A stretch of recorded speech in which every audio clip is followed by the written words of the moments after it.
আলাইকুম, আমি তাহিয়া রহমান। আজ আবৃত্তি করছি কবি কাজী নজরুল ইসলাম রচিত বিজয়িনী কবিতাটি।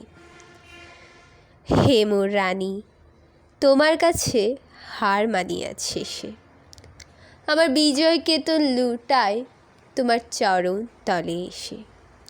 আমার সমর জয়ী অমর তরবারি দিনে দিনে ক্লান্তি আনে, হয়ে ওঠে ভারী। এখন এবার আমার তোমায় দিয়ে হারি, এই হার মানা হার পরাই তোমার কেশে।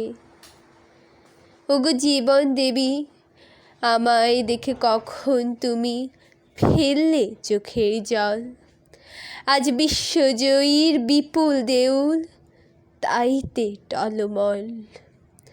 আজ বিদ্রোহীর এই রক্তে রথের চূড়ে বিজয়িনী নীলাম্বরীর আঁচল তোমার উড়ে। যত তুন আমার আজ তোমার মালায় পুরে, আমি বিজয়ী আজ নয়ন জলে ভেসে। হে মোর রানী, তোমার কাছে হার মানিয়াছে সে। ধন্যবাদ।